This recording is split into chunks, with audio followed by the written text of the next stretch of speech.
little bit today tell you a little bit more about me, talk about the credit union, and talk about some safety and security things. There's so much fraud out there nowadays that I really want to talk about that, so that's going to be toward the end of the presentation. So the beginning's just going to be a little about me. So I am from Haywood County. I have lived here for 30 years and my accent has never left Haywood County. So it never leaves. Graduated from UNCA, a history major with a literature minor, which leads straight into banking. I was supposed to be a high school history teacher, and I have no patience for other people's children, unfortunately, so I didn't do it. Sports junkie, big time. I'm a Miami Dolphin fan, which is a painful existence, but my daddy said I sat on his lap in 1972 when they went undefeated and watched every game with him, so I'm a Dolphin fan. Die-hard Vols fan, that's painful too. History buff, after reading so many history books for so many years, you can't quit once you're done, so. And I make my husband watch the History Channel all the time, so. Riding the Harley, I'll show you a good picture on that one in a second. My husband got a Harley about 8 years ago, and that's the most fun thing to do. There's my husband, there's Butch. I had to show him, he was so embarrassed I did that. And there's my babies. There's Emma and Nathan and Katie. And after you raise 2 teenage girls and the sweetest boy you'll ever know, you get this. That's your payback for raising 2 teenage girls. So these are my grandbabies. There's Andrew, Kaysen, Landon, and Tucker. You'll see them more in a minute. And this is what I was talking about, having a motorcycle and living in the mountains. This is Devil's Courthouse. So, best way to spend a Sunday afternoon. I want to talk a little about credit union philosophy. Tradition of people helping people. Credit unions are financial cooperatives, co-ops, wholly and equally owned by members who share their financial resources. This is a neat thing about credit unions. You'll see so many where there were large manufacturers and all these people finally making good money, they're getting off their shifts, they go out in the parking lot and there's loan sharks roaming the parking lots, offering them high interest rate loans. So the employees wanted to take back the power, so they decided we're going to take care of each other and no longer be taken advantage of financially. And there's so many stories where a credit union started with a cigar box in the HR office. So people would put their money in and people could put an IOU in there and take money out and put it back, but at least they were no longer taken advantage of. United Federal Credit Union started in 1949 in St. Joseph, Michigan. 5 employees at the Whirlpool manufacturing plant, took it upon themselves to do a volunteer staff that ran their own credit union from a cash box in the personnel office. And from those humble beginnings, United Federal has grown to 23 branches in 6 states. There's a big difference between credit unions and banks, and most people don't realize that. We're member owned, so when someone comes into our branch and puts $5 in that savings account, they're a member. And we're not for profit, which seems odd since we're a financial institution. But all of our boards are volunteers. Earnings are returned to members in the form of higher rates on deposits, lower rates on loans, and fewer fees. And we'll talk more about that in a few minutes. Credit score is the biggest difference in my mind between a credit union and a bank. I was a banker for 15 years. So the biggest difference is when you're at a bank, your credit score has to be normally a 660 or higher, or they're just going to say, sorry, I can't help you. There's a big difference. 660 is not a bad score. I mean, it's not a great score, but it's not a bad score. But a bank just can't help you because in their policy, that's their cutoff. So a credit union looks at people so differently and also takes into account there's medical, there's bankruptcy, there's life, there's divorce, there's different things that happen on credit. So it's always in your best interest to explain your story if someone's looking at your credit, because I mean they need to know that, because they could see something and just say, man, they never paid any of their bills, but if they don't know the backstory behind it, that can really hold you back. So no person fits in a box. And with banks, and again, I worked at a bank for a long time, so I'm not going to bash them, but they're just different. They're for-profit, board and stockholder controlled. Stockholders influence decisions based on what helps total value of stock price, does what's best for the bottom line versus what's best for their customers. Profits are divided among the shareholders. So I can tell you for certain that at the end of the day, the stock price was everything when you left that building. And no matter how great a day you had today, if the stock price sunk tomorrow, you felt it in the building. So it's just a different world. How to become a member? Super easy. Live, work, or worship in the Fletcher area.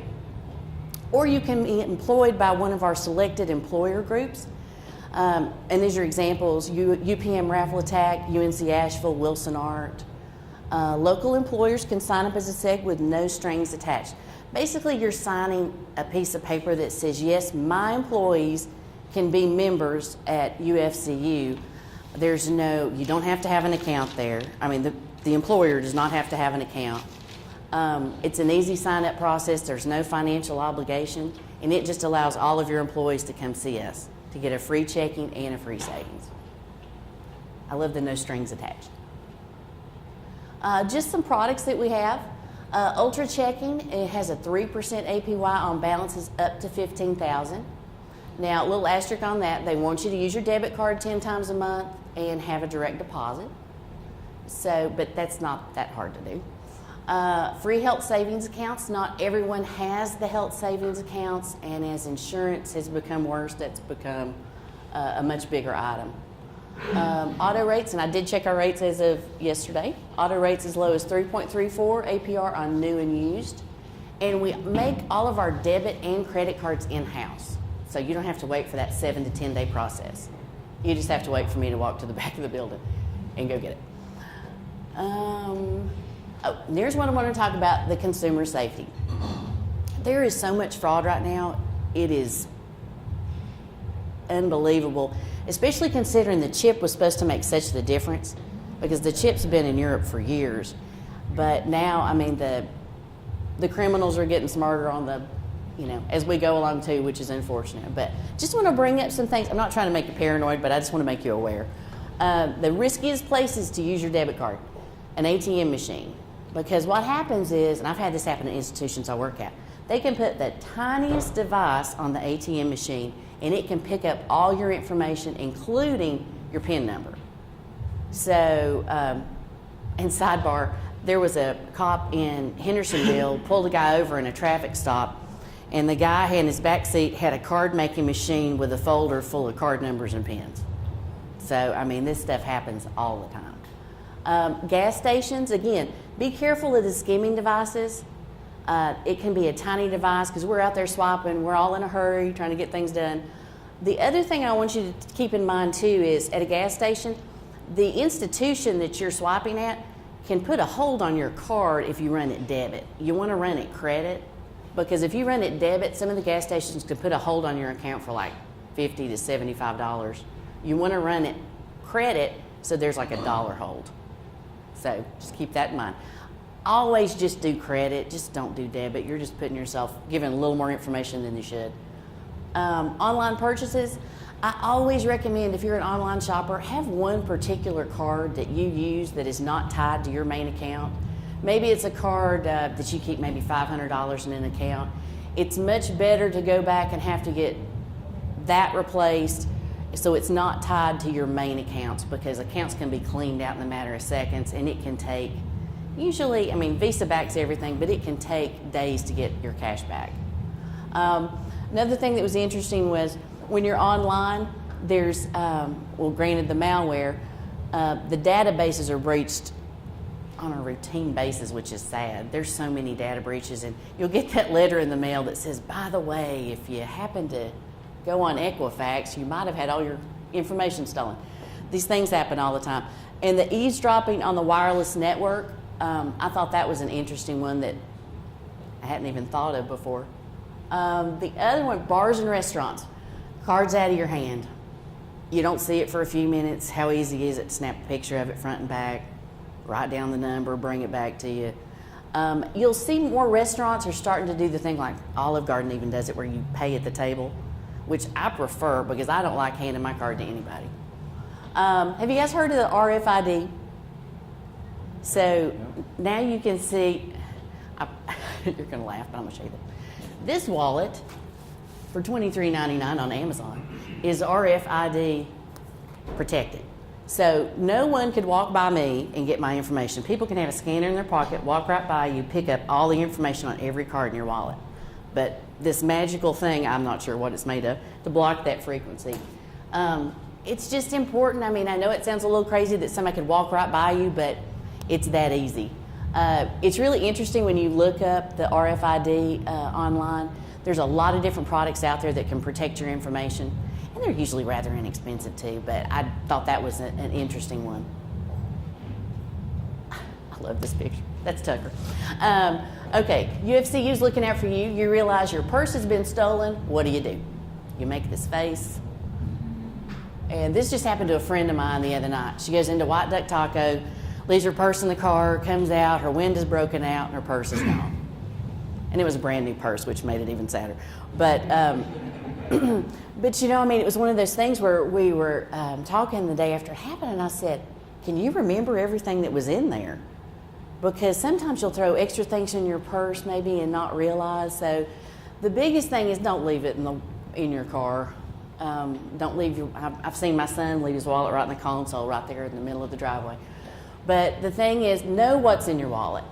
So you want to make sure, and I know it sounds crazy, but do not carry your social with you. Keep that locked up somewhere safe. That's the last thing you want to carry with you. Keep a minimum. If you have cards you don't use, leave those at the house. I mean, some cards we have just for emergencies, and I wouldn't carry those around if you don't have to. Main thing is, know what's in there. Make a copy of all the cards you have front and back, and keep that in a safe location, such as a fireproof safe, because that way you've got that instant list. So when you realize your purse or wallet's gone, you can get on there, start calling, get everything blocked. And it's always important to make a police report. A lot of times when you're trying to dispute something, they require you to have a police report. So you want to go ahead and do that. And that's a matter of a phone call. It's a non-emergency phone call to the police department. You tell them what happened, they give you a case number, and you can write that down. I'm going to make y'all paranoid before this is over. Phone scams. This, I have seen this happen. This has actually happened to 4 of my members. The debt collector one, I had one member, sweetest little man. They call him and say, and they must have known him because they called him and said, we're about to turn the lights off on the church that you go to. But if you give me such and such amount of money, I'll make sure they don't turn the lights off. And he believed him. And he ended up, you know, giving his information. I think they took like $300 of his. It was just, broke my heart. And, but I'm just saying, these people are out here, they don't care. They want to take advantage of anybody. The relative calling with an emergency, that happens email and phone. And again, one of my members, he said, my grandson called me and he's in jail and he needs so much money to get him out. And then right after that, his son called him and he was like, well, I've got to get, I don't know what his name was, I've got to get John out of jail. He said, what are you talking about? John's at work. But he's a little older. He thought it was his grandson talking on the phone. It wasn't. So, I mean, I told my member that day, I said, I want you to, any of these phone numbers that have called you, I said, I want you to go back home and block every one of them. I'm so worried about him being taken advantage of. I check on him every time he comes in. The IRS calling for back taxes. That was a big one. The IRS will never call you. I can promise you that. They'll send you an ugly letter, but they'll never call you. They made the misfortune of calling my father and pretending that they were the IRS. And they were like, you know, you owe this much and you better pay. And Daddy just said, come and get it. And so, I mean, these calls happen all the time. This one just happened last week to one of my members. He had signed up for one of those antivirus services. And so then they call him and they go, we need access to your computer. And he actually did this one time. He actually let them on his computer. So they got all his information. We've had to re-open so many accounts for this man. But now he knows better. So when they called the other day wanting access to his computer, he told them no and hung up the phone. But that's a rather common one because you think, oh, well, I've got this service. Of course it's them. If they're calling you, don't trust it. You need to hang up the phone. Oh, I got one more quick one. I'll shut up. This one, I was just told about. I have a friend whose husband's a detective. The felony lane gang has been big in Florida, Louisiana, and it's worked its way up to North Carolina. So what they're doing is they're breaking into cars, stealing checkbooks, debit cards, credit cards, and IDs especially. So they take the checks from one person they've stolen from and an ID from another and write a check to this person. But when they busted some of them in Florida, they had all these disguises in their cars. But the other thing they're doing is they're pulling to the drive-through to the farthest lane, so the teller can't make that really definite ID, which I'd never cash it. So, but anyway, that's an ongoing thing, and this has been going on apparently in Hendersonville for the last couple of months. So, but like I said, we just got to be careful. We got to be careful about what's in our wallet, what's in our car, watch who's around you. And I hate when somebody comes up behind me in Ingalls and I'm putting my pin in and they're standing right there. That drives me crazy. That's when you start doing this number. So, and this is my last slide because I had to show you one more baby. And so much information. That's Landon. But thank you for your time. It was fun. I appreciate it.